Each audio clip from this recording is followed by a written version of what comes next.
மத்திய பாஜக அரசின் நிதி ஒதுக்கீட்டு ஓர வஞ்சனை, உழவர்களுக்கு உதவி மறுப்பு, தமிழ்மொழி மீதான வஞ்சனை, மக்களாட்சி மாண்பை மதிக்காத கவர்னரின் அடாவடி உள்ளிட்டவற்றை கண்டித்து போராட்டம் நடத்தி தமிழகம் வெல்லும் என முதல்வர் ஸ்டாலின் கூறியுள்ளார்.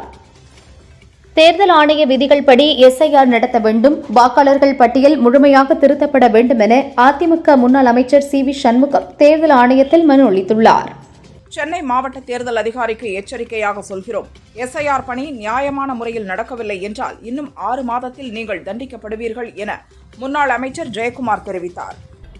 மசோதாவை காரணம் எதுவும் கூறாமல் கிடப்பில் போடும் அதிகாரம் கவர்னருக்கு இல்லை. மக்களால் தேர்வு செய்யப்பட்ட அரசே அதிகாரம் செலுத்தக்கூடிய அமைப்பு என சுப்ரீம் கோர்ட் தெரிவித்துள்ளது. சட்டசபையில் நிறைவேற்றப்படும் மசோதாவை கவர்னர் காலவரம்பின்றி நிறுத்தி வைக்க முடியாது. அப்படி நீண்டகால மசோதாவை நிறுத்தி வைப்பது கூட்டாட்சி தத்துவத்திற்கு எதிரானது என சுப்ரீம் கோர்ட் தீர்ப்பு வழங்கியுள்ளது. நெல்லைக்கு மெட்ரோ கொண்டுவரப்படும் என திமுக வாக்குறுதி அளித்தது ஏன் செய்யவில்லை? தமிழக அரசு மத்திய அரசுக்கு விரிவாக அறிக்கை அனுப்பவில்லை என நயினார் நாகேந்திரன் கேள்வி எழுப்பினார். நெல் மூட்டைகளை பாதுகாக்க மத்திய அரசு கொடுத்த ரூபாய் 309 கோடி எங்கே சென்றது? எத்தனை சேமிப்பு கிடங்குகள் அமைத்தீர்கள் என்பதற்கு வெள்ளை அறிக்கை வெளியிட தயாரா என அண்ணாமலை கேள்வி எழுப்பியுள்ளார். தமிழக அரசு முறையான வகையில் மெட்ரோ ரயில் திட்டத்திற்கு திட்ட அறிக்கை தயாரித்து வழங்காததால் தான் கோவைக்கு மெட்ரோ திட்டம் கிடைக்கவில்லை என பாரதிய ஜனதா எம்எல்ஏ வானதி தெரிவித்தார். தமிழகத்திற்கு வரவேண்டிய தொழில் முதலீடுகள் மற்ற மாநிலங்களுக்கு செல்வதற்கு தமிழக அரசு நிர்வாகத்தில் நிலவும் ஊழல்கள்தான் காரணம் என குற்றம் சாட்டிய அன்புமணி, இன்னும் 3 மாதங்களுக்கு பிறகு பாமக அங்கம் வகிக்கும் ஆட்சியில் தொழில்துறை தூய்மைப்படுத்தப்படும் என்றார். பெண்கள் வாழ முடியாத மாநிலமாக தமிழகத்தை மாற்றியதுதான் திமுக ஆட்சியின் சாதனை. பாலியல் சீண்டல், வன்கொடுமை, படுகொலை, நகை பறிப்பு உள்ளிட்ட கொடுங்குற்றங்கள் நடைபெறாத நாளே இல்லை என சீமான் விமர்சித்துள்ளார். சேலத்தில் டிசம்பர் 4ஆம் தேதி தவிக தலைவர் விஜய் பிரச்சாரம் செய்ய அனுமதி கேட்டு மாநகர போலீஸ் கமிஷனரிடம் மனு அளிக்கப்பட்டுள்ளது. சபரிமலை செல்லும் பக்தர்களுக்கு போக்குவரத்து நெரிசல் இல்லாமலும் விபத்து ஏற்படாமலும் பாதுகாப்பு வசதிகளை ஏற்படுத்தி தர வேண்டும் என தேமுதிக பொதுச் செயலாளர் பிரேமலதா வலியுறுத்தியுள்ளார். கூட்டணி அமைச்சரவை என்பதை பீகாரில் அமைக்கிறார்கள். ஆனால் தமிழகத்தில் பல ஆண்டுகளாகவே ஒரு கட்சி ஆட்சி முறை மட்டும் இருந்து வருகிறது. அதற்கு முடிவு கட்ட வேண்டும் என்கிறார் கிருஷ்ணசாமி. பீகாரை பார்த்து தமிழக அரசியல்வாதிகள் மிக முக்கியமான பாடத்தை கற்றுக்கொள்ள வேண்டும் என்றார். தமிழகத்தில் 10,000 உயர் மதிப்புள்ள வேலைவாய்ப்புகள் உருவாக்கப்படும் என அமைச்சர் டி.ஆர்.பி. ராஜா தெரிவித்துள்ளார். திராவிட வெற்றிக் கழகம் என்ற பெயரில் மல்லை சத்யா புதிய கட்சியை துவங்கியுள்ளார். கோவை மதுரை மெட்ரோ ரயில் திட்டங்களை வைத்து தமிழக முதல்வர் ஸ்டாலின் அரசியல் செய்வதாக மத்திய அமைச்சர் மனோகர் லால் கட்டார் கூறியுள்ளார். கோவைக்கான மெட்ரோ ரயில் திட்ட அறிக்கையில் உள்ள 7 வழித்தடத்தில் போதுமான இடவசதி இல்லை என தெரிவித்தார். தென்கிழக்கு வங்கக்கடலில் வரும் 22ஆம் தேதி காற்றழுத்த தாழ்வு பகுதி உருவாகிறது என வானிலை ஆய்வு மையம் தெரிவித்துள்ளது. இந்த காற்றழுத்த தாழ்வு பகுதி அடுத்த 2 நாட்களில் வலுப்பெறும். 24ஆம் தேதிக்கு பின் மேற்கு வடமேற்கு திசையில் நகர்ந்து காற்றழுத்த தாழ்வு மண்டலமாகும் என கூறியுள்ளது. தமிழகத்தில் கடலூர், மயிலாடுதுறை, திருவாரூர், நாகை, விருதுநகர், ராமநாதபுரம், தென்காசி, நெல்லை, தூத்துக்குடி, குமரி மாவட்டங்களில் நாளை கனமழை பெய்ய வாய்ப்புள்ளது. இந்த மாவட்டங்களுக்கு வானிலை ஆய்வு மையம் மஞ்சள் எச்சரிக்கை விடுத்துள்ளது. பீகார் முதல்வராக நிதிஷ்குமார் பொறுப்பேற்றுக் கொண்டார். அவருக்கு கவர்னர் ஆரிஃப் முகமது கான் பதவி பிரமாணமும் ரகசிய காப்பு பிரமாணமும் செய்து வைத்தார். விழாவில் பிரதமர் மோடி, மத்திய அமைச்சர்கள் அமித்ஷா, நட்டா உள்ளிட்டோர் பங்கேற்றனர். G20 உச்சி மாநாட்டில் பங்கேற்பதற்காக பிரதமர் மோடி நாளை தென்னாப்பிரிக்கா ஜோஹானஸ்பர்க் செல்கிறார். அவர் அங்கு 23ஆம் தேதி வரை சுற்றுப்பயணம் செய்கிறார். G20 உச்சி மாநாட்டின் 3 அமர்வுகளிலும் பிரதமர் மோடி உரையாற்ற இருப்பதாக தகவல் வெளியாகியுள்ளது. இந்தியாவிற்காக அச்சமற்ற முடிவுகளை எடுக்கவும் ஒவ்வொரு சூழ்நிலையிலும் தேசிய நலன்களை முதன்மைப்படுத்தவும் எனது பாட்டியிடம் இருந்துதான் நான் கற்றுக்கொண்டேன் என லோக்சபா எதிர்க்கட்சித் தலைவர் ராகுல் உருக்கமாக தெரிவித்துள்ளார். டெல்லி கார் வெடிப்பு தொடர்பாக ஏற்கனவே 2 பேர் இந்த வழக்கு தொடர்பாக கைது செய்யப்பட்டுள்ள நிலையில் தற்பொழுது மேலும் 4 பேரை என்ஐஏ அதிகாரிகள் கைது செய்துள்ளனர். இதன்படி கைதானவர்கள் எண்ணிக்கை 6 ஆக உயர்ந்துள்ளது. சபரிமலை தங்கத் தகடுகள் திருட்டு வழக்கில் முன்னாள் தேவசம்போடு தலைவர் பத்மகுமாரை சிறப்பு புலனாய்வு குழுவினர் கைது செய்துள்ளனர். ஆயுத தரகர் சஞ்சய் பண்டாரி தொடர்புடைய வழக்கில் பண மோசடியில் ஈடுபட்டதாக காங்கிரஸ் எம்பி பிரியங்காவின் கணவர் ராபர்ட் வாத்ரா மீது அமலாக்கத்துறை அதிகாரிகள் குற்றப்பத்திரிகை தாக்கல் செய்துள்ளனர். தேர்தல் கமிஷன் உள்ளிட்ட அரசியல் சாசன நிறுவனங்கள் மீது ஆதாரமற்ற விஷமத்தனமான கருத்துக்களை கூறி வருவதாக குற்றம் சாட்டி ராகுலுக்கு 16 நீதிபதிகள் உள்பட 272 பேர் கடிதம் எழுதியுள்ளனர். பெங்களூரு அணி வெற்றி கொண்டாட்டத்தில் 11 பேர் பலியானதற்கு அலட்சியமே காரணம் என குற்றப்பத்திரிகையில் போலீசார் தெரிவித்துள்ளனர். இதனால் பெங்களூரு அணிக்கும் கர்நாடக கிரிக்கெட் சங்கத்துக்கும் நெருக்கடி ஏற்பட்டுள்ளது. அமெரிக்காவின் விமான கட்டுமான ஏர்கிராப்ட் சப்போர்ட் சர்வீசஸ் நிறுவனத்துடன் டாடா ஒப்பந்தம் செய்துள்ளது. ஒப்பந்தத்தின்படி இந்தியாவில் புதிய கட்டுமான நிறுவனத்தை விமானங்களை வடிவமைக்க டாடா திட்டமிட்டுள்ளது. இந்த ஆண்டுக்கான 56வது இந்திய சர்வதேச திரைப்பட விழா கோவா தலைநகர் பனாஜியில் இன்று கோலாகலமாக தொடங்குகிறது. 28ஆம் தேதி வரை விழா நடைபெற உள்ளது. இதில் 81 நாடுகளைச் சேர்ந்து 240க்கும் அதிகமான படங்கள் திரையிடப்பட உள்ளன. சென்னை முழுவதும் 15க்கும் மேற்பட்ட இடங்களில் நடைபெற்ற இடி சோதனை நிறைவு பெற்றது. சோதனையின் போது கைப்பற்றப்பட்ட ஆவணங்கள் குறித்த எந்த தகவலையும் அமலாக்கத்துறையினர் வெளியிடவில்லை. உடல் உறுப்பு தானம் தொடர்பாக தேசிய அளவில் கொள்கையை உருவாக்க மத்திய அரசுக்கு உத்தரவிட வலியுறுத்தி உறுப்பு தானத்திற்கான இந்தியன் சொசைட்டி சுப்ரீம் கோர்ட்டில் மனு தாக்கல் செய்தது. ஜம்மு காஷ்மீர் சிறைச்சாலையில் அடைக்கப்பட்ட பாகிஸ்தான் மற்றும் காஷ்மீர் பயங்கரவாதிகளை வெவ்வேறு சிறைகளில் அடைக்க அதிகாரிகள் உத்தரவிட்டுள்ளனர்.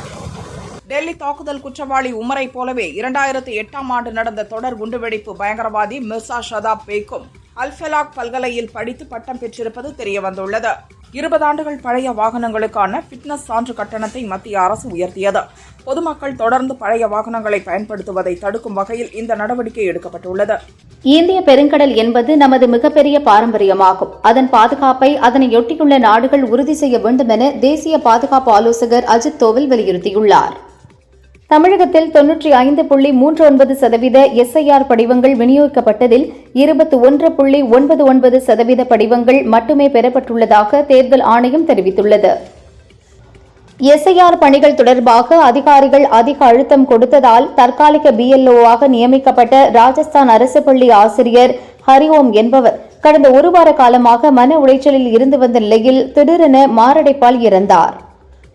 சட்டவிரோதமாக குவாரி நடத்தி அரசுக்கு இழப்பு ஏற்படுத்தும் நபர்கள் மீது குற்றவியல் சட்டப்படி நடவடிக்கைகள் எடுக்க ஹைகோர்ட் மதுரை கிளை உத்தரவிட்டுள்ளது. புதிய வாக்காளர் விண்ணப்ப படிவங்களை இளைஞர் மற்றும் இளம்பெண்களுக்கு வழங்குவதை ஓட்டுச்சாவடி அலுவலர்கள் தவிர்ப்பதாக புகார் எழுந்துள்ளது. சபரிமலையில் தேவையான அடிப்படை வசதிகளை கேரள அரசும் கோயில் நிர்வாகமும் உடனடியாக செய்து தர வேண்டும் என இந்து முன்னணி மாநில தலைவர் காடேஸ்வரா சுப்பிரமணியம் வலியுறுத்தியுள்ளார். நீதி கட்சியின் நீட்சியே நம் திராவிட மாடல் ஆட்சி என தொடர்ந்து மெய்ப்பிப்போம். சூழும் ஆரிய சூழ்ச்சிகளை எல்லாம் சுக்குநூறாக உடைத்தெறிவோம் என நீதி கட்சி உதய நாளில் முதல்வர் ஸ்டாலின் தெரிவித்துள்ளார். முன்னாள் முதல்வர் ஓ பன்னீர்செல்வத்தின் ஆதரவாளர்கள் SS கதிரவன் உள்ளிட்ட 50க்கும் மேற்பட்டோர் முதல்வர் ஸ்டாலின் முன்னிலையில் திமுகவில் இணைந்துள்ளனர். நெல் கொள்முதலில் ஈரப்பதம் தளர்வு தொடர்பான நமது கோரிக்கையை நிராகரித்துள்ளது மத்திய அரசு. விவசாயிகளிடையே பிரதமர் மோடி உரையாற்றிய ஈரம் காய்வதற்குள் அடுத்த துரோகம் என முதல்வர் ஸ்டாலின் விமர்சித்துள்ளார். பாரதிய ஜனதாவை ஆதரிப்பதால் SIR பணியை அதிமுக ஆதரிக்கவில்லை என அதிமுக முன்னாள் அமைச்சர் ஜெயக்குமார் தெரிவித்துள்ளார். தமிழகத்தில் SIR பணி இன்னும் 6 மாத காலம் நியாயமாக நடக்க வேண்டும் என தெரிவித்தார். ஜெயலலிதா கொண்டு வந்த மதுரை கோவை மெட்ரோ ரயில் திட்டத்தை திமுக கொண்டு வந்தது போல தோற்றத்தை உருவாக்குகிறார்கள் என எதிர்க்கட்சி துணைத் தலைவர் உதயகுமார் தெரிவித்தார். சென்னை அறிவாலயத்தில் திருவள்ளூர் தொகுதி திமுக நிர்வாகிகளுடன் முதல்வர் ஸ்டாலின் 1-to-1 ஆலோசனை மேற்கொண்டார். சேலத்திலிருந்து மீண்டும் பிரச்சாரத்தை தொடங்க விஜய் திட்டமிட்டிருப்பதாகவும் அதற்கான ஏற்பாடுகளில் கட்சி நிர்வாகிகள் ஈடுபட்டு வருவதாகவும் தகவல் வெளியாகியுள்ளது. திமுக அரசின் கமிஷன் மற்றும் கரப்ஷனால் தொழில் நிறுவனங்கள் தமிழகத்தை திரும்பி பார்க்காமல் ஓடுகின்றன என பாமக தலைவர் அன்புமணி கூறியுள்ளார். உயர்கல்வி பயில்வதை ஊக்குவிக்கும் வகையில் இந்தியாவில் எந்த மாநிலத்திலும் செயல்படுத்தப்படாத பல்வேறு திட்டங்கள் தமிழக அரசால் செயல்படுத்தப்பட்டு வருவதாக போக்குவரத்து அமைச்சர் சிவசங்கர் தெரிவித்தார். தமிழகத்தில் பாலியல் குற்றங்கள் தொடர்ந்து அதிகரித்து வருகின்றன. பெண்களுக்கு எதிரான குற்றங்கள் 13% அதிகரித்துள்ளன என தமிழக பாரதிய ஜனதா தலைவர் நயினார் நாகேந்திரன் தெரிவித்தார். தமிழர்களை வஞ்சிக்கவே மத்திய அரசு SIR-ஐ கொண்டு வந்துள்ளது. ஜனநாயகத்தின் கழுத்துக்கு கத்தி வைக்கும் வேலையை மத்திய அரசு செய்து வருகிறது என திருவண்ணாமலையில் மதிமுக பொதுச் செயலாளர் வைகோ கூறினார். நெல் கொள்முதலுக்கான ஈரப்பத அளவை மத்திய அரசு 22% அதிகரிக்க வேண்டும் என பாமக தலைவர் அன்புமணி வலியுறுத்தியுள்ளார்.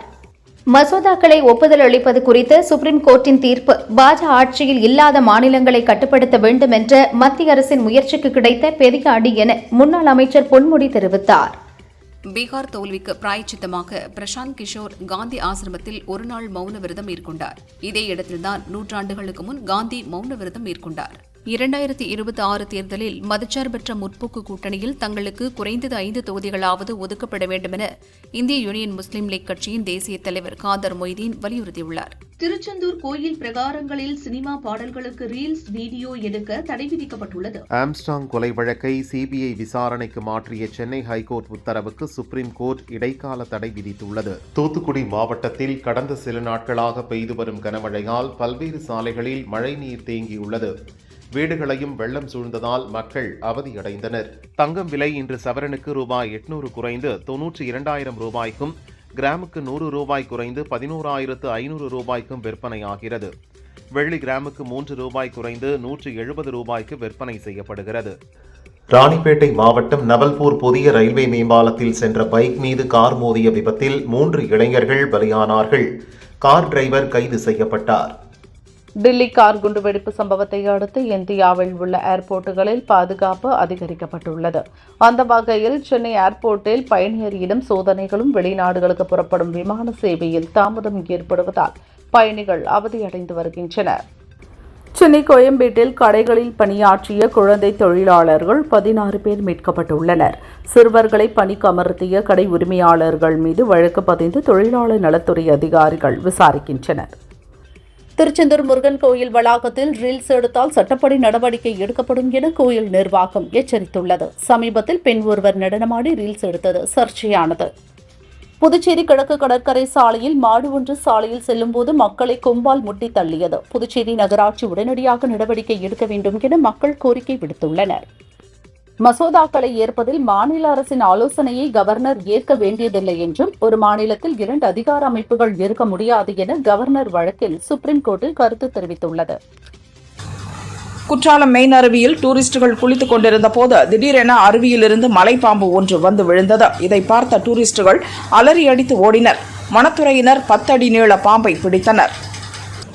உயர்கல்வித்துறை சார்பில் கடலூர், விழுப்புரம், திருப்பத்தூர், அரியலூர், மயிலாடுதுறை ஆகிய மாவட்டங்களில் உள்ள அரசு கலை மற்றும் அறிவியல் கல்லூரிகளில் 59 கோடியே 93 லட்சம் ரூபாய் செலவில் கட்டப்பட்டுள்ள கல்விசார் கட்டடங்களை காணொலி காட்சி வாயிலாக முதல்வர் ஸ்டாலின் திறந்து வைத்தார்.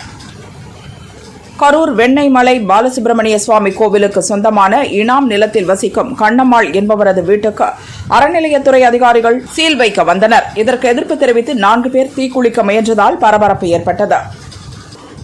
கரூர் அருகே கோயில் நிலத்தில் உள்ள வீட்டுக்கு அறநிலையத்துறை அதிகாரிகள் சீல் வைக்க எதிர்ப்பு தெரிவித்த காங்கிரஸ் எம்பி ஜோதிமணி, முன்னாள் அமைச்சர் MR விஜயபாஸ்கர் உட்பட பல்வேறு கட்சியினர் ஆர்ப்பாட்டம் நடத்தினர்.